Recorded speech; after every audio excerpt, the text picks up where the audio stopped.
So yeah, I think the potential of a Lonzo trade starts to get a little more real as the season goes on here. I did do a Lonzo trade video a couple days ago, deleted it fast because I think the source was a little iffy, but anyway, the fit is awkward. Lonzo has been asked to shoot a whole lot of threes with this team. He does not have the ball that much in the half court. He brings the ball up court a lot of the time to begin possessions, but then he passes it off, stands in the corner. Occasionally he has opportunities, like he had a pretty good play against the Jazz where he caught it on a closeout and then he made a play to Brandon Ingram cut into the basket. Lonzo can still bust out those sorts of things, but it's like, if the Pelicans want a guy who's going to shoot 7 threes a game at the two-guard position next to Eric Bledsoe and Ingram and Zion and all this, then it makes sense that Lonzo just might not be the guy, especially because Lonzo's three-point shooting has not been good at all this season. You could have looked at last year, 38% on 6 a game, and said to yourself, this is a turning point for Lonzo in his career. And it could just be a bad 11 games, but it has not been good so far. An interesting little thing is Lonzo's three-point percentage actually goes up when Bledsoe is not in the game. That could just be a coincidence. It could also be a matter of he gets the ball a little bit more, he's in a little better of a rhythm, so that therefore, when he finally gets it, it feels better when he shoots it. For some players, they need the ball to feel like they're really in the game, and I mean, Lonzo's been a point guard his whole life, so it would make sense that that could be the case for him. So, yeah, I think a Lonzo trade is possible, especially because his restricted free agency is coming up, and based on how awkward it's been so far, would the Pelicans really want to give Lonzo $14 million a year or whatever it may be? I mean, I don't know. Lonzo's restricted free agency, it's kind of interesting. I think some people think Lonzo is a hidden gem who just needs the right spot and that's it. Other people would say the guy can't shoot, he doesn't shoot a lot of free throws, and he's not a great mid-range shooter. What the hell is he?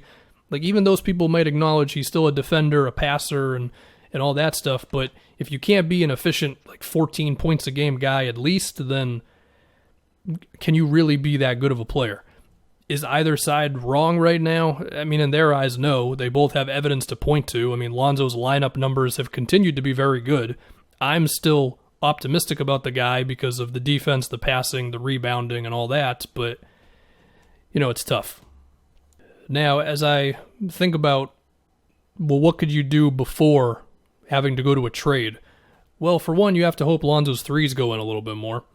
And two, maybe running him with the second unit a bit. I think there's potential there where it gives Lonzo a little bit more freedom, or at least just not having him out there with Bledsoe. It could be better for both of them, honestly.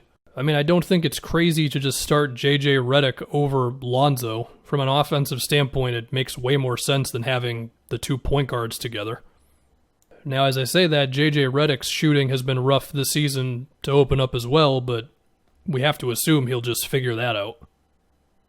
Now, even if they did go that route, it's like, what, are you just going to have Lonzo play backup for Bledsoe? Because if that's the case, he's playing, 20 minutes a game max? Like, we would hope Lonzo could get up to at least 27, 28 minutes a game, which means they would inevitably have to play together, but at least you'd be reducing that down from what it is currently. Besides that, I would think just ways to try to get Lonzo the ball in more creative ways, like a Zion handoff from the elbow or something with Ingram as well. Just something to help out Lonzo a bit. But it does seem like a lot of hurdles to go through for a guy who, again, the Pelicans are probably going to have to pay not a whole lot of money this offseason if they want to hold on to him, but more than nothing. And so, again, the idea of a trade, I think it's possible. I think the Pelicans would want shooting. I think that's pretty obvious. There was a report that came from a source that people often say is not reliable, which, again, was the reason I took that video down very quickly, but it said the Clippers, the Mavs, the Raptors, the Knicks, the Magic. Those are the 5 teams, right?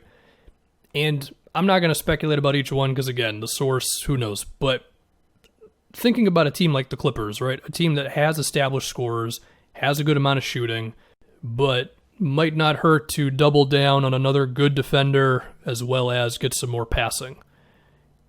And you could also say that Lou Will has kind of fallen out of place with the Clippers, and the Pelicans could use him for his shooting, and you imagine Lou Will can still give you some points, right?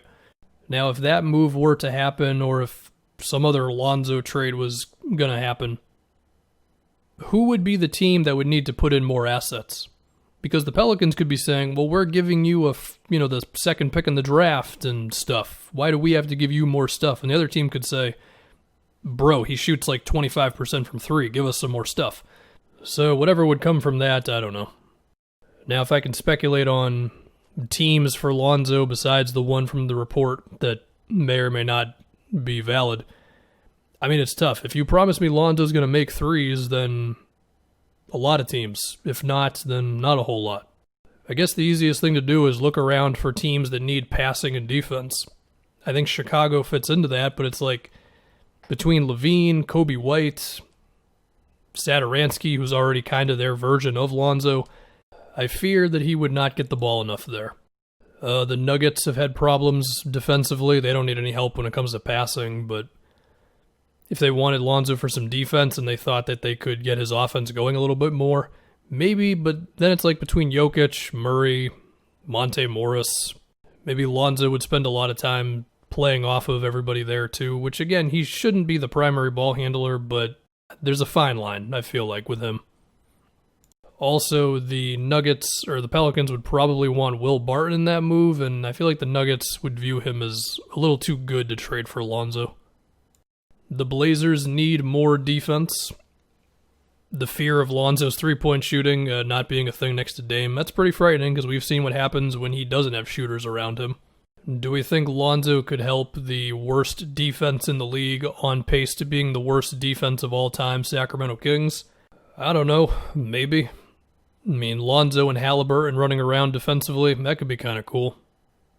However, between Fox and Halliburton, who I hope continues to get the ball for this team, and I mean, Corey Joseph is still here, even if you might not think much of the guy. I don't know what the move would be. I mean, I'm sure the Pelicans would love to have Buddy Hield shooting. And even though the Pelicans have all those draft picks, would they really want to start unloading that stuff to get Buddy Hield? Like, I don't know if it's that essential for them to start moving those picks right now, unless it's for like a Bradley Beal. Yeah, I don't know, man. I mean, I do think Lonzo will end up on a team, and he will start to be a bit of like a Marcus Smart type of guy for somebody where, yeah, the offensive efficiency is not always going to be the best, but the defense, the passing, and hopefully the three-point shooting improves enough, or just comes back to what it was last season, to where you put all that together and it's a guy who can be a nice piece for a team, and he can get his, I don't know, again, like $13 million a year contract, whatever it's going to be. So we'll see. It's either that or the Pelicans are going to figure it out with him. The fit has definitely been awkward so far, and yeah,